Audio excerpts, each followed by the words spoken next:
खैर जितने लोग आ गए हैं उनके लिए हम लोग शुरू करते हैं, क्योंकि फिर और भी मीटिंग तो डायरी मांगूंगा। ठीक, लिखिए अप टू डेट डायरी लिखिए। अच्छा ठीक, चला जाएगा। ठीक, सब लोग अपना म्यूट करके रखें।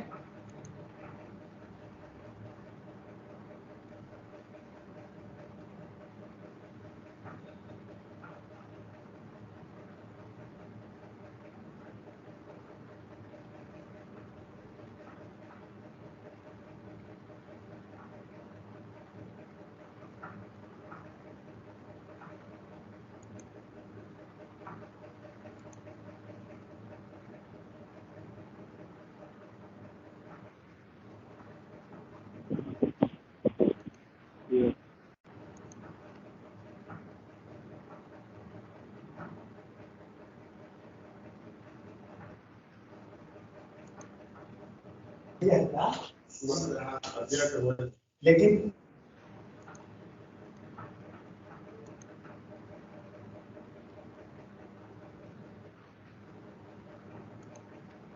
लोग ज्वाइन कर रहे हैं लगातार।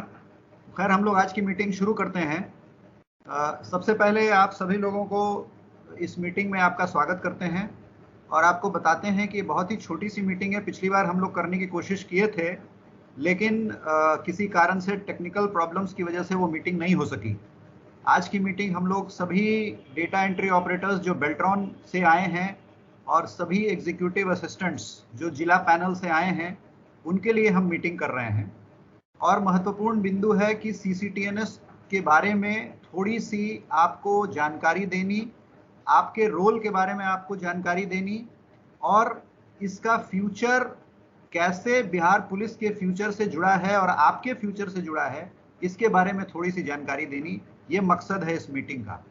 इस मीटिंग को हम लोग रिकॉर्ड कर रहे हैं और इसकी रिकॉर्डेड वर्जन जो है वो हम लोग अपने वेबसाइट पे और अपने व्हाट्सएप ग्रुप्स में डालेंगे, ताकि दूसरे लोग जो इस मीटिंग में अटेंड नहीं कर पाए हैं वो इसका लाभ उठा सकें। सबसे पहले ये बताना चाहेंगे कि सीसीटीएनएस परियोजना एक बहुत ही महत्वाकांक्षी परियोजना है भारत सरकार की और राज्य सरकार की, और बहुत ही हाई लेवल पे माननीय प्रधानमंत्री के द्वारा, माननीय मुख्यमंत्री के द्वारा, डीजीपी के द्वारा, चीफ सेक्रेटरी के द्वारा हमेशा लगातार इसकी रिव्यू की जाती है। तो एक बहुत ही महत्वपूर्ण ये परियोजना है और एक तरह से डिजिटल पुलिस का, पुलिस स्टेशन या पूरी पुलिस डिपार्टमेंट का, पूरी पुलिस ऑर्गेनाइजेशन का ये एक डिजिटल बैकबोन है। और जितनी भी दूसरी आईटी परियोजनाएं आएंगी, जैसे सीसीटीवी आपके थानों पे चल रहा होगा, उसी तरह से आईसीजेएस आगे जुड़ेगा, इसके बारे में थोड़ा सा बताएंगे। उसी तरह से स्टूडेंट वेरिफिकेशन और बहुत तरह की अलग अलग आईटी परियोजनाएं, दर्पण, चक्र, ये सब जो अलग अलग एप्लीकेशन चल रहे हैं वो सब सीसीटीएनएस के साथ जुड़ जाएंगे, इंटीग्रेट हो जाएंगे। इसलिए पुलिस विभाग का जो रीढ़ है, जो मेरुदंड जिसको कहते हैं, जो बैकबोन है आईटी का, वो सीसीटीएनएस होगा। और इसमें आप लोगों की भागीदारी, आप लोगों की सहभागिता बहुत महत्वपूर्ण है।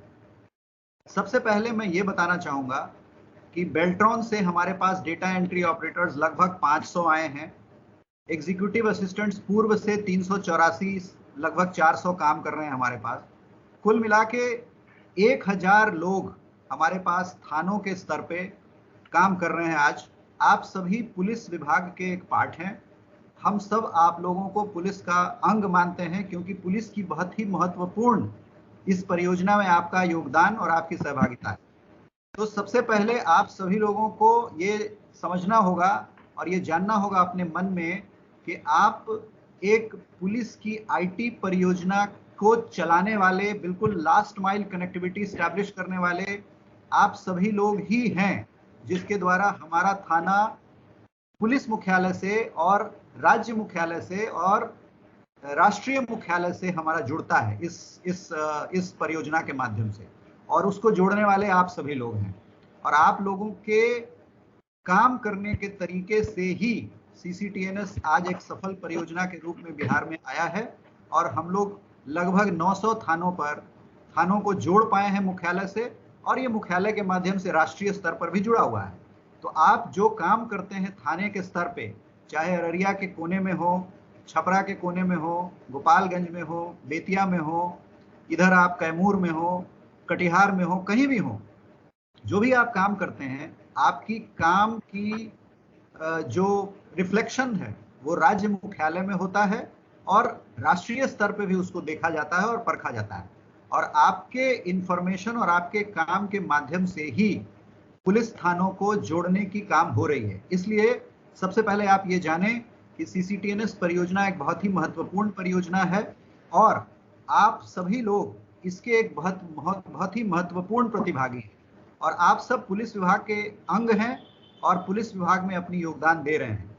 तो सीसीटीएनएस के बारे में जो सॉफ्टवेयर टीसीएस के द्वारा बनाया गया है और थानों पे चलाया जा रहा है, उसकी परख आप कर लें, उसको समझ लें। अब तक बहुत लोग समझ ही गए हैं, और भी थोड़ा समझने की जरूरत है, उसको समझ लें और ये समझें कि आप पुलिस के अंग हैं और टीसीएस जो है वो एक इंप्लीमेंटिंग एजेंसी है। तो जो टीसीएस के लोग वहां पे काम कर रहे हैं, जो हैंड होल्डिंग स्टाफ है, कई जगहों पे होंगे, उनसे आपको सीखना है, उनसे आपको काम कराना है। पुलिस का अंग आप हैं, पुलिस की ओर से आप काम कराएंगे और उनको काम करना है। वो एक प्राइवेट एजेंसी है और वो प्राइवेट एजेंसी हमारे लिए काम कर रही है, उसके वो पैसे लेती है और ये हम लोगों की जिम्मेदारी है, पुलिस विभाग की जिम्मेदारी है कि हम टीसीएस से काम लें। और पुलिस विभाग की ओर से जो हमारे डेटा एंट्री ऑपरेटर हैं, जो हमारे एग्जीक्यूटिव असिस्टेंट हैं, वो पुलिस विभाग के पार्ट हैं। हैंड होल्डिंग स्टाफ पुलिस विभाग का पार्ट अभी नहीं है। तो आप जो पुलिस विभाग के पार्ट हैं, आपकी ये जिम्मेदारी बनती है कि इस परियोजना को समझ लें, इसके सॉफ्टवेयर को समझें, इसको चलाएं और टीसीएस से काम लें। यदि वो काम नहीं करते हैं या जो भी काम उनको करना है वो नहीं करते हैं, तो आप अपने थाना प्रभारी के संज्ञान में लाएं और फिर वो उनसे काम लेंगे। तो ये आपका एक बहुत ही महत्वपूर्ण पहला काम है कि आपको टीसीएस से काम लेना है। काम तो आपको करना ही है, आपको सॉफ्टवेयर चलाना ही, आप सीख रहे हैं, आप चला रहे हैं और आप ही के द्वारा चल रहा है। टीसीएस ने अभी तक बहुत कोई काम नहीं किया है, लेकिन मेरा हमेशा आपसे अनुरोध है और मेरा हमेशा ये मानना है कि आप पुलिस विभाग के अंग होने के नाते आप टीसीएस से काम लेने वाले पदाधिकारी हैं, तो आपको टीसीएस से काम लेना है। अब उनका काम क्या है? उनको सॉफ्टवेयर चलाना है, सॉफ्टवेयर देना है, हार्डवेयर को ठीक रखना है, कनेक्टिविटी के बारे में उनको ठीक रखना है। तो जो भी थाने पर आपके हैंड होल्डिंग स्टाफ हैं, उनसे आप इंसिस्ट करें, उनसे आप कोशिश करें और करवाएं कि ये सारी चीजें वो करके रखें और हमारे सिस्टम को चलाएं। ये सीसीटीएनएस परियोजना चालू रहे, सभी एंट्रीज होती रहें और हम राज्य मुख्यालय से जुड़े रहें। तो ये एक महत्वपूर्ण काम आप लोगों को करना है। जो डिस्ट्रिक्ट में नोडल ऑफिसर्स हैं टीसीएस की तरफ से, उनसे आपको काम कराना है। डिस्ट्रिक्ट कोऑर्डिनेटर्स, उनसे आपको काम कराना है, उनके संज्ञान में लाना है। और नहीं काम करते हैं तो आप थाना प्रभारी को बताएं और वो फिर पुलिस अधीक्षक उनसे काम कराएंगे। फिर भी नहीं होगा तो पुलिस अधीक्षक और फिर हम लोग इसमें आएंगे, इंटरवीन करेंगे। इसलिए आप सबसे पहले ये जान लें कि आप एक महत्वपूर्ण अंग हैं, पुलिस विभाग के अंग हैं और पुलिस विभाग आपको उसी सम्मान और दृष्टि से देखता है जिस प्रकार से हम अपने वर्दी के लोगों को देखते हैं, हमारे थाना प्रभारी, हमारे आरक्षी, हम उनको जिस प्रकार से देखते हैं, हम भी आपको अपने पार्ट के रूप में देखते हैं। और आपको ये बताते हैं कि आप परमानेंट अभी नहीं हैं, लेकिन भविष्य में आपके कार्यों को देखा जा रहा है, कौन कैसा कार्य कर रहा है, इसकी एनालिसिस हम लोग करते हैं मुख्यालय स्तर पे, और जो अच्छा काम कर रहे हैं उसकी नंबरिंग सिस्टम हम लोग करते हैं। और भविष्य में हम आईटी कार्डर बनाएंगे, तो जो भी हमारे अच्छे लोग होंगे जो अच्छा काम करेंगे, उनको हम निश्चित रूप में आईटी कार्डर बनने में प्राथमिकता देंगे, क्योंकि जो हमारी आईटी कार्डर की इंटरव्यू और जो भी प्रायोरिटीज सेट होंगी, उसमें हम ये निर्धारित करेंगे कि जिन्होंने सीसीटीएनएस का कार्य किया है 6 महीने, साल भर, 2 साल, जितना ज्यादा किया है, उनको उतनी अधिक नंबर्स मिलेंगे। और वो जो दूसरे लोग होंगे, जो सामान्य लोग होंगे, जिन्होंने सीसीटीएनएस में और पुलिस थाने पे काम नहीं किया होगा, उनसे डेफिनेटली वो एक एडिशनल बेनिफिट पे रहेंगे। और इस प्रकार से आप ये समझ लीजिए कि आपके थाने का भविष्य, पुलिस विभाग का भविष्य, सीसीटीएनएस का भविष्य और आपका स्वयं का भविष्य इस परियोजना से जुड़ा हुआ है। और आप लोग मन लगा के काम कर रहे हैं और मैं चाहता हूं कि आप लोग भविष्य में भी खूब मन लगा के काम करें। वैसे मैं आप सभी लोगों के जिलों में विजिट करूंगा, आपसे 1 to 1 बात करूंगा, लेकिन जितने लोग सुन रहे हैं मेरी बात, वो सुने, इस बात को समझें कि सीसीटीएनएस परियोजना एक महत्वपूर्ण परियोजना है। आप पुलिस का हिस्सा हैं, पुलिस विभाग की ओर से आपको टीसीएस से काम करवाना है और आपका भविष्य, सीसीटीएनएस का भविष्य और पुलिस विभाग का भविष्य सब एक दूसरे से जुड़ा हुआ है। तो ये एक महत्वपूर्ण बात है जो मैं आपको बताना चाहता हूं। इस वीडियो की रिकॉर्डिंग होगी और उसके बाद फिर रिकॉर्डिंग के बाद हम इसको अपलोड करेंगे अपने अपने सोशल मीडिया साइट्स पे, जहां से जो लोग पार्टिसिपेट नहीं कर पाए हैं वो इसको देख सकेंगे। तो ये रही पहली बात। दूसरी बात जो मैं बताना चाहूंगा कि वो है जो सैलरी आप लोगों की डेटा एंट्री ऑपरेटर्स की, एग्जीक्यूटिव असिस्टेंट की सैलरी तो स्टेबलाइज हो गई है, लेकिन डेटा एंट्री ऑपरेटर की जो सैलरी है वो ईआरपी पोर्टल के माध्यम से, ईआर पोर्टल एक बेल्ट्रॉन का है, उसके माध्यम से ये होता है और ये सारी डिजिटल होती है, ऑनलाइन ये सारा आप तक पहुंचता है। तो शुरुआत का दौर है, शुरुआती समय है और थोड़ी इसमें टेक्निकल में, आप सभी जानते हैं, आप सब टेक्निकल लोग हैं, तो शुरुआत में ग्लिचेस आते हैं, स्टेबलाइज होने में समय लगता है, लेकिन लगभग अब स्टेबलाइज हो गया है। इसलिए अब समय से सैलरी आप लोगों को 31 तारीख को, 1 तारीख को बिल्कुल मिलेगी। और जिन लोगों की पुरानी बाकी है, एरियर्स जिसको हम कहते हैं, उसके लिए ईआरपी पोर्टल में एक एरियर की मैकेनिज्म डेवलप करने की बेल्ट्रॉन में कोशिश हो रही है, वो अगले 1 सप्ताह से 10 दिन में हो जाएगी। तो आपने जितना पुराना काम किया है, जिसकी सैलरी आपको नहीं मिली है, वो सब आपको एरियर के माध्यम से वो सब दे दी जाएंगी और आने वाले समय में आगे की जो सैलरी है वो ईआरपी के माध्यम से आपको लगातार मिलती रहेगी। वो डिजिटली आपके अकाउंट में ट्रांसफर हो जाएगा। आपका जो जीपीएफ वगैरह है, जो आपको मालूम है, वो सब अपने अपने खाते में वो जाता रहेगा। तो ये सैलरी के बारे में महत्वपूर्ण बात थी। अब थोड़ा सा ध्यान आपको भी देने की जरूरत है सैलरी के बारे में कि हम लोगों ने 25 तारीख का साइकिल बनाया है, यानी हर महीने के 25 तारीख को आपकी अटेंडेंस पिछले महीने के 26 तारीख से करंट महीने के 25 तारीख तक की ईआरपी पोर्टल पे अपलोड हो जानी चाहिए। तो वो जो अपलोडिंग का काम है वो हमारे जिला स्तर पे जो हमारे नोडल अफसर हैं ईआरपी के लिए, जो अधिकतर जगह पर डीएसपी हेडक्वार्टर हैं, उनको करना है।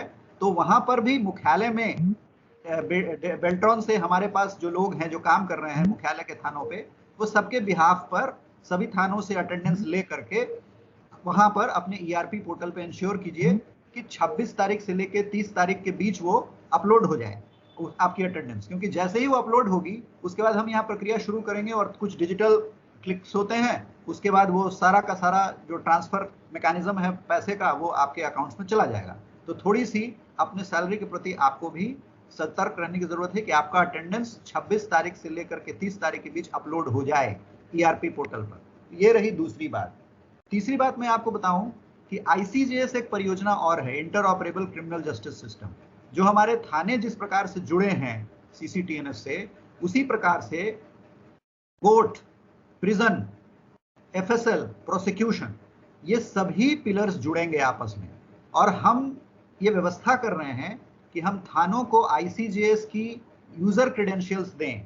इनफैक्ट जो सीसीटीएनएस की यूजर क्रेडेंशियल्स है वही मान्य होगी, लेकिन अभी उसमें कुछ तकनीकी कार्य हो रहा है। वो तकनीकी कार्य समापन के बाद हर एक थाना भी आईसीजेएस प्लेटफॉर्म पे जुड़ा रहेगा और जो डेटा,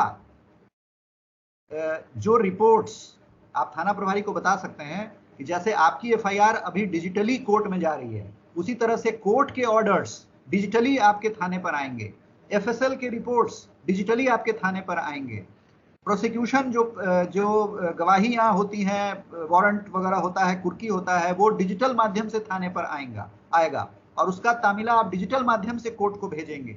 फिजिकल जो आसामी है, जो गिरफ्तार होता है व्यक्ति, वो तो फिजिकली रूप से भेजा ही जाएगा, लेकिन जो डॉक्यूमेंट्स हैं, पेपर्स हैं, वो डिजिटल माध्यम से भेजे जाएंगे। तो इस प्रकार से एक आईसीजेएस भी एक महत्वपूर्ण परियोजना है। आपको उसके बारे में थोड़ी जानकारी और समझ होनी चाहिए कि भविष्य में जब हम इसको आईसीजेएस से जोड़ेंगे, जोड़ने का काम शुरू हो गया है, पुलिस की सारी रिकॉर्ड्स कोर्ट से जुड़ चुकी हैं। अब समय आया है जब कोर्ट की, प्रोसिक्यूशन की, एफएसएल की, वो अगले 15 से 20 दिनों में वो सब आनी शुरू हो जाएंगी पुलिस के पास। तो एक पूरी तरह से एक नेटवर्क बनेगा पूरे क्रिमिनल जस्टिस सिस्टम का, जिसमें सभी पिलर्स आपस में जुड़े रहेंगे और डिजिटल डेटा का ट्रांसमिशन होगा। ये रही तीसरी बात। और अंत में जो मैं ये बोलना चाहूंगा कि जैसा कि मैंने शुरुआत में बताया था, कुछ और लोग ज्वाइन कर लिए हैं, उन सब के बेनिफिट के लिए मैं बताना चाहूंगा कि उन सब के बेनिफिट के लिए मैं ये बताना चाहूंगा कि आप पुलिस का हिस्सा हैं, सीसीटीएनएस परियोजना को आप चला रहे हैं। एक महत्वपूर्ण परियोजना है, बिहार पुलिस की मेन आईटी परियोजना है, और जितने भी भविष्य की आईटी परियोजनाएं होंगी वो सब सीसीटीएनएस से इंटीग्रेट होंगी, जुड़ेंगी, और आपका महत्वपूर्ण योगदान इस परियोजना को अब तक चलाने में रहा है, आगे भी भविष्य में होगा। मैं इसी विश्वास के साथ आप सभी लोगों को ये एड्रेस करने की कोशिश कर रहा हूं और आप लोगों को बताने की कोशिश कर रहा हूं। मैं भौतिक रूप से भी आपके जिलों में आकर आपसे 1 to 1 बात करूंगा। तो ये एक महत्वपूर्ण परियोजना है, आपका रोल बहुत महत्वपूर्ण है। पुलिस का भविष्य सीसीटीएनएस है और आपका भविष्य भी इससे जुड़ा हुआ है, क्योंकि मैंने बताया, जो लोग बाद में ज्वाइन किए हैं वो भी सुने कि जो हम आईटी कैडर बना रहे हैं वो सैंक्शन हो चुका है। जो हम आईटी कैडर बना रहे हैं सरकार के स्तर से वो सैंक्शन हो गया है, उसकी रिक्रूटमेंट की प्रक्रिया और उसका जो रूल्स बनता है वो बन रहा है। हम डेफिनेटली आपको विश्वास दिलाते हैं, और अश्योरेंस क्या मतलब, मैं बोलता हूं ये बात सत्य है, ये होगा कि जो हमारे आईटी कैडर बनेगा उसमें जो हमारे डेटा एंट्री ऑपरेटर्स बेल्ट्रॉन से, जो एग्जीक्यूटिव असिस्टेंट्स हमारे डिस्ट्रिक्ट पैनल से आए हैं, उनको प्राथमिकता मिलेगी। पॉइंट सिस्टम हम बनाएंगे, उनको प्राथमिकता मिलेगी जिन्होंने 6 महीने का कुछ पॉइंट, 1 साल का कुछ पॉइंट, 1.5 साल 2 साल, इस तरह से 6-6 महीने के सीक्वेंस में हम उसकी पॉइंट्स बनाएंगे और उनको प्राथमिकता मिलेगी, बशर्ते कि वो जो उसकी क्राइटेरिया आईटी कैडर की होगी उसको फुलफिल करें, क्योंकि बेसिक क्राइटेरिया तो फुलफिल करना होगा, लेकिन इंटरव्यू जो होगा, जो उसमें सफल होंगे क्राइटेरिया वाइज, उनकी जो इंटरव्यू होगी उसमें हम लोग अपने सीसीटीएनएस के आप लोगों को प्राथमिकता देंगे। तो सीसीटीएनएस का भविष्य, पुलिस का भविष्य और आपका भविष्य इस परियोजना से जुड़ा हुआ है। इसको मन लगा के कीजिए। किसी प्रकार की समस्या हो आप अपने थानाध्यक्ष से बात करें। टीसीएस से आपको काम कराना है। टीसीएस के लोग आपके मित्र नहीं हैं, वो आपके मुलाजिम हैं, आप पुलिस के हिस्सा हैं। वो लोग पुलिस का वेंडर है, वो लोग पुलिस का काम कर रहा है, उसके वो पैसे लेता है। तो आप पुलिस के हिस्सेदार हैं, पुलिस के अंग हैं, वो पुलिस के लिए काम कर रहे हैं, आपको टीसीएस से काम कराना है। और यदि वो नहीं करते हैं या उसमें कोई त्रुटि होती है, तुरंत संज्ञान में लाइए थानाध्यक्ष के, और थानाध्यक्ष भी उसका कार्य कराएंगे। उसके डिस्ट्रिक्ट कोऑर्डिनेटर्स हैं और जो हैंड होल्डिंग स्टाफ हैं, उनको कंप्यूटर सही रखना है, उसकी मेंटेनेंस रखनी है, उनको नेटवर्किंग सही रखना है। तो ये सारी चीजें आप उनसे कराएं, भविष्य में बेहतर काम करें। हम लोग अभी रैंकिंग शुरू किए हैं जिलों का। हम लोग ये भी प्लान कर रहे हैं कि हम लोग डेटा एंट्री ऑपरेटर्स और एग्जीक्यूटिव असिस्टेंट्स की भी रैंकिंग शुरू करेंगे। तो इससे ये पता चलेगा कि पूरे राज्य में जो हमारे 1000 लोग काम कर रहे हैं उनकी रैंकिंग क्या है, और आप लोगों से शेयर करेंगे। एक हेल्दी कंपटीशन, एक प्रतिस्पर्धा की भावना ये रहेगा, जिससे हम लोग एक बेहतर वातावरण में बिहार पुलिस को आईटी के क्षेत्र में आपकी मदद से आगे ले जाने में निश्चित रूप से सफलता प्राप्त कर पाएंगे। यही मेरा कहना है। और ये सैलरी के बारे में मैंने बता दिया है कि ईआरपी पोर्टल में कुछ समस्या है, लगभग अब स्टेबलाइज हो गया है। गया जिले की समस्या थी मुख्यतः, वो भी सॉर्ट आउट हो गई है। और ये भी मैं आपको बताना चाहता हूं कि आप ये ना समझें, ये भी हम लोगों ने डिस्ट्रिक्ट को डायरेक्ट कर दिया है कि आप लोगों की रोटेशन करें, कि आप लोगों की रोटेशन करें, कि जो एकदम जो दूर के थाने में ऐसा नहीं है कि वो हमेशा वहीं रहेंगे। हर 2 महीने पे, 3 महीने पे एक रोटेशन होगा, वहां से आप निकट थाने पे आएंगे। इस तरह से हर लोगों को हर जगह काम करने का मौका मिलेगा। और इस प्रकार से जो एक समस्या लोगों की है कि हम बहुत दूर फंस गए हैं, फंसने वाली भावना जो आती है वो नहीं रहेगी। और जिस प्रकार से पुलिस में ट्रांसफरेबल होता है, तो जिला के अंदर आपका ट्रांसफरेबल हम लोग बनाने के लिए डायरेक्शन कर चुके हैं। आप लोग ट्रांसफरेबल रहेंगे, कोई एक ही जगह पे नहीं रहेगा। इससे होगा क्या कि एक जगह की अच्छी चीजें दूसरे जगह भी जा पाएंगी, दूसरे थानों पर भी जा पाएंगी। इसलिए आप इस बात में बिल्कुल मन लगा के, एक अच्छी शुरुआत आप लोगों ने अपने जीवन में की है। मैं हमेशा सबको मोटिवेट करता हूं कि हमेशा बेहतर करने का प्रयास करना चाहिए। भविष्य आपका है, भविष्य में आप बेहतर करें, उसके लिए मैं आपको आशीर्वाद भी देता हूं। लेकिन ये भी तय है कि जिस समय जो काम हम कर रहे हैं वो पूरे 100% मन लगा के करें। ये नहीं सोचें कि भविष्य में मैं इतना बड़ा हो जाऊंगा। आज जो भी आप काम कर रहे हैं वो बहुत बड़ा काम है, आपको अंदाजा नहीं है कि आप क्या कर रहे हैं। आप दूर थाने पे बैठे हुए बिहार पुलिस को डिजिटल बना रहे हैं, इसलिए एक महत्वपूर्ण काम है। और मैं चाहता हूं कि इस गौरव के साथ, मन में इस भावना के साथ आप इस काम को करें और आपका भविष्य, बिहार पुलिस का भविष्य, सीसीटीएनएस का भविष्य इससे जुड़ा हुआ है। आईसीजेएस के बारे में मैंने बता दिया। अब मैं 5 मिनट आप लोगों से, किसी को है तो वो अपना अनम्यूट करें, सारे लोग अनम्यूट मत करें, एक साथ मत बोलें, अनम्यूट करें, और कोई बात पूछनी है तो बताएं, क्योंकि मेरी फिर 11 बजे से 11:05 से मैं करूंगा एक दूसरी वीडियो कॉन्फ्रेंस है। तो आप किसी को है मैं तो वो थोड़ा अनम्यूट सर करें और बात करें। सर मैं अबू बोल रहा हूँ सर। जय हिंद सर। बोलिए। हाँ सर, मैं इन लोगों को, जो सारे पार्टिसिपेंट्स हैं, क्योंकि आपने अपना इंट्रोडक्शन दिया नहीं सर, तो मेरा अच्छा। फर्ज है कि हम आपको इंट्रोड्यूस कर दें। आप जितने मेरे साथी जो डेटा एंट्री ऑपरेटर बेल्ट्रॉन से हैं या फिर एग्जीक्यूटिव असिस्टेंट हैं, आपको कि जो आप सिर्फ एक ऑफिसर को देख रहे हैं, लेकिन वो कौन ऑफिसर है, उनकी बातों को आपको कितना सीरियस लेना है, इसलिए सर को जानना आपके लिए बेहद जरूरी है। सर जो है सीनियर मोस्ट आईपीएस ऑफिसर हैं पुलिस हेडक्वार्टर पटना में, 96 बैच के आईपीएस ऑफिसर हैं, और अभी जो है वो नोडल ऑफिसर भी हैं, और यहाँ पे एडिशनल डीजीपी के रूप में पुलिस मुख्यालय पटना में कार्यरत है, एससीआरबी और सीसीटीएनएस के नोडल ऑफिसर। तो सर ने जो बातें बताई है, खास करके आपके कैरियर से जुड़ी हुई बातें, तो इस सर का इंट्रोडक्शन देना इसलिए जरूरी था कि आप इस बात को कितना सीरियसली ले सकते हैं। तो जैसा कि सर ने बताया आईटी कैडर के बारे में, तो सर सारी पूरे सेशन में एक ही बात पे सर जोर दे रहे हैं कि आपका भविष्य, बिहार पुलिस का भविष्य और इस प्रोजेक्ट का भविष्य, तीनों का जुड़ा हुआ है, एक दूसरे से लिंक्ड है। जैसे ये प्रोजेक्ट कामयाब होगा, आपका भी करियर बढ़ेगा, बिहार पुलिस भी आगे आईटी के क्षेत्र में बढ़ेगी। सिर्फ हम इतना ही चाहते हैं सर, बाकी सर अपना जो बताएं। बहुत बहुत धन्यवाद अबू जी। हमारे एसपीएमयू हैं, हमारे टेक्निकल टीम पुलिस हेडक्वार्टर के हेड हैं, उन्होंने अभी आपको एड्रेस किया। किसी का कोई क्वेश्चन हो तो अनम्यूट करें और बोलें। जय हिंद सर, हम सोनपुर थाना हैंड होल्डिंग स्टाफ बोल रहे हैं सर। बताइए सर, कह रहे हैं कि हैंड होल्डिंग का कोई इसमें फ्यूचर है सर इसमें? देखिए, हैंड होल्डिंग स्टाफ टीसीएस के स्टाफ हैं। आप 6 महीने के लिए आपकी नियुक्ति हुई है, शायद 2 महीने और 8 महीने, या फिर किसी दूसरे थाने पर अनदर 8 महीने, तो ये आपकी मैक्सिमम नियुक्ति है। लेकिन कई हैंड होल्डिंग स्टाफ जो टीसीएस के या फोरे के, टीसीएस के द्वारा जो है, उनके द्वारा जो लिया गया था, वो माननीय मुख्यमंत्री के जनता दरबार में आए थे। लेकिन मैं आपको बताऊं कि यदि आप फुलफिल करते हैं तो उसके लिए भी अनुरोध, हम लोग एक मैकेनिज्म डेवलप करने की कोशिश कर रहे हैं कि बेल्ट्रॉन में जो रिक्रूटमेंट होती है उसमें हमारे हैंड होल्डिंग स्टाफ को भी प्राथमिकता मिले। तो ये, लेकिन उनकी पैनल अभी बन चुकी है और उस पैनल से ही हम लोग अभी ले रहे हैं तत्काल, इसलिए इसमें थोड़ा वक्त लगने की संभावना है। तो जो हैंड होल्डिंग स्टाफ हैं उनका भी भविष्य है, ऐसा नहीं है। भविष्य तो जो व्यक्ति पैदा लिया सबका भविष्य बढ़िया है। जो कोशिश करता है वो सब का भविष्य अच्छा है। मैं भी आप ही की तरह इंसान हूं, आप ही की तरह इंसान था, स्कूल में पढ़ा, कॉलेज पढ़ा, मेहनत किया, नौकरी पाई। आप भी मेहनत करेंगे, अच्छा करेंगे। तो जो हैंड होल्डिंग स्टाफ है उनको भी कोई हतोत्साह होने की जरूरत नहीं है। आपका भी भविष्य है, आप भी मेहनत करेंगे, अच्छा काम करेंगे, तो उसके लिए भी हम लोग प्रयासरत हैं। उस दिन चीफ सेक्रेटरी और डीजीपी साहब के साथ भी वार्ता हुई है कि जो बच्चे हैंड होल्डिंग स्टाफ के रूप में थानों पे काम किए हैं उनको भी हम बेल्ट्रॉन से रिक्रूटमेंट में प्राथमिकता दें। और जो हम आईटी कैडर की बात कर रहे हैं उसमें जब हम थानों पे एक्सपर्टीज या थानों पे काम करने के अनुभव को जो मान्यता देंगे, तो उसमें हैंड होल्डिंग स्टाफ भी एलिजिबल होंगे। 6 महीने वाला पॉइंट वो लेंगे। लेकिन चूंकि बेल्ट्रॉन और एग्जीक्यूटिव असिस्टेंट्स जो हैं वो थोड़ा हो सकता है 6 महीना 8 महीना ज्यादा कर लें, तो उनको नंबर्स ज्यादा मिलेंगे।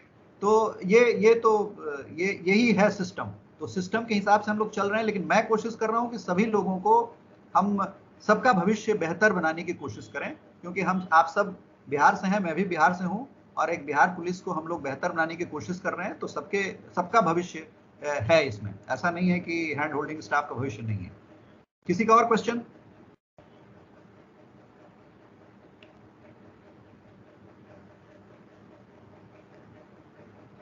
किसी का कोई क्वेश्चन हो तो अनम्यूट करके पूछें, अभी भी हमारे पास 5 मिनट है। जय हिंद सर। जय हिंद। बताइए सर, जैसा कि आपने बोला सर, इंटर डिस्ट्रिक्ट ट्रांसफर भी सर पॉसिबल होता तो करने का प्रयास करते हैं। और सर हम लोग का जो लीव होता है, कैजुअल लीव होता है सर, वो थानाध्यक्ष माध्यम से ही देने का कोशिश करते हैं। फिर से बोलिए। सर अभी आपने बोला कि विद इन अ डिस्ट्रिक्ट हम लोग ट्रांसफर करेंगे, तो भविष्य में सर इस तरह की योजना बनाए कि इंटर डिस्ट्रिक्ट भी हम लोग का ट्रांसफर हो सके, और जो सीएल हम लोग को मिलता है सर वो डीएसपी सर के माध्यम से अप्रूव होता है, वो थाना अध्यक्ष के माध्यम से ही अप्रूव हो। देखिए, थानाध्यक्ष के माध्यम से डीएसपी को ही, एक ही आदमी को हम लोगों ने ईआरपी का क्रेडेंशियल दिया है। अगर हम लोग बहुत ज्यादा ईआरपी पे लोड देंगे तो सर्वर, आप तो टेक्नोलॉजी वाले हैं, हमारा सर्वर उतना सस्टेन कर नहीं पाएगा, क्योंकि 25 से 26 सब एक ही समय पे ईआरपी पे भरेंगे। और दूसरी बात है कि जो क्रेडेंशियल्स दिया गया वो एक ही आदमी को, उतना रॉबस्ट सिस्टम ईआरपी का है नहीं, इसलिए थाना तक हम लोग क्रेडेंशियल्स दे सकते हैं कि नहीं दे सकते हैं, ये मुझे बेल्ट्रॉन से चर्चा करनी पड़ेगी। लेकिन अभी जो वर्तमान व्यवस्था है उसमें यह है कि थाना से वो अटेंडेंस आता है और डीएसपी साहब उसको अपलोड करते हैं ईआरपी में, क्योंकि उनके पास क्रेडेंशियल्स है। मेरा सिर्फ सुझाव ये है कि 25 से 30 के बीच आपको 5 दिन का मिलता है टाइम, उसमें आप भिजवा दें थाना पर से, और जो मुख्यालय में आपका बंदा बैठा है, आपके मित्र बैठा है जो मुख्यालय के थाने के आसपास, उसको बोलें कि भाई जाके डीएसपी हेडक्वार्टर के यहाँ आप ईआरपी पे अपलोड करा दो। उससे सुविधा ये होगी कि आपका 30 तक सभी लोगों का अटेंडेंस आ जाएगा हर जिले से, और हम लोग 2-4 बटन हम लोग को दबाना है, उसके बाद वो आपके पास सैलरी 31 और 1 को पहुंच जाएगी। तो ये व्यवस्था थोड़ी सी अभी ऐसी है, इसको फॉलो करें। आपने जो सुझाव दिया है उस पर हम लोग सोचेंगे। और किसी को कुछ कहना माफी चाहता हूँ, मैं सैलरी को लेकर नहीं सर, मैंने सीएल को लेकर बोला था कि सीएल अभी हम लोग का डीएसपी सर के थ्रू अप्रूव होता ऑफलाइन, तो थानाध्यक्ष के द्वारा ही अप्रूव हो और उसकी सूचना हम लोग डीएसपी सर को दे दें। ठीक है, ये हो सकता है, ये संभव है, कोई बहुत बड़ी बात है, ये बहुत बड़ी बात, ये बात कंसीडर किया जा सकता है सर। सर हम लोग को जानी होती है, मुख्यालय जाना पड़ता है इसके लिए। नहीं, आपका सुझाव अच्छा है, हम लोग ऐसा ऑर्डर दे देते हैं यहाँ से। ये सुझाव अच्छा है, हम लोग ऑर्डर दे देते हैं, धन्यवाद। टाइम लैग बच जाएगा। और दूसरा एक दो चीजें, इंटर डिस्ट्रिक्ट ट्रांसफर के बारे में हम लोग को बेल्ट्रॉन से संपर्क करना पड़ेगा, क्योंकि वो आपको उसी ईआरपी में वैसी व्यवस्था है नहीं अभी। ईआरपी में डिस्ट्रिक्ट को यूनिट माना गया है, स्टेट को यूनिट नहीं माना गया है, तो उसमें थोड़ा टेक्निकली करना पड़ेगा, लेकिन संभव है, कोई चीज मुश्किल नहीं है, हो सकता है। धन्यवाद सर। आप अबू कुछ बोल रहे थे? हाँ, हम सर ये बोल रहे थे सर कि अभी आप लोग पुलिस स्टेशन पे ज्वाइंट हैं, तो कुछ इस तरह की कंप्लेन आ रही है कि आप लोग जैसे, क्योंकि आप जानते हैं प्रोजेक्ट अभी शुरुआती दौर में है, उसके लिए हमको पूरी मेहनत करनी है कि कैसे ये प्रोजेक्ट कामयाब हो, और ये शुरू में आपको बहुत सारा डिमोटिवेटिंग भी लगेगा। ठीक है, शुरुआत में चैलेंजेस है, लेकिन ठीक भी हम ही लोग ही करेंगे।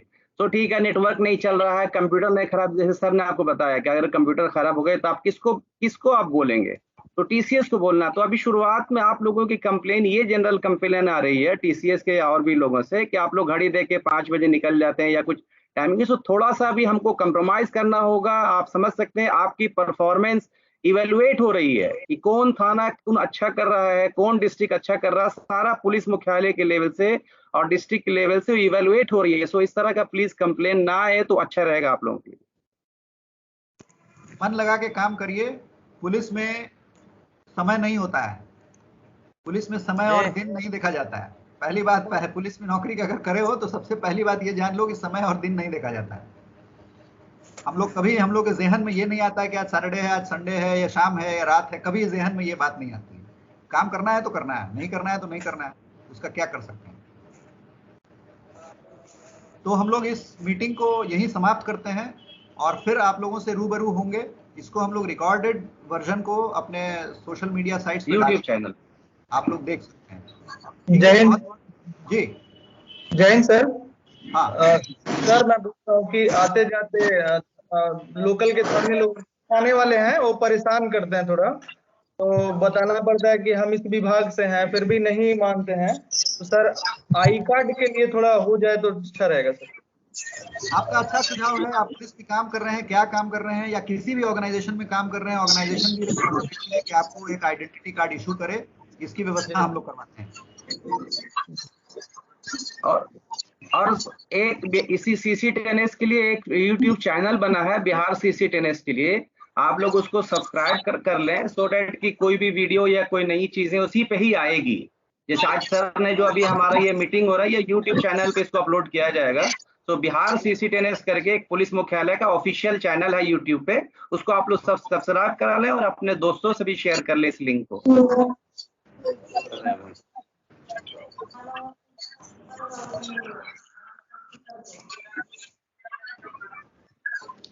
ठीक है, फिर लोग आज की बैठक को समाप्त करते हैं और फिर हम लोग जल्द ही मिलेंगे कुछ नए चीजों के साथ और कुछ नई चीजों के साथ। बहुत बहुत धन्यवाद।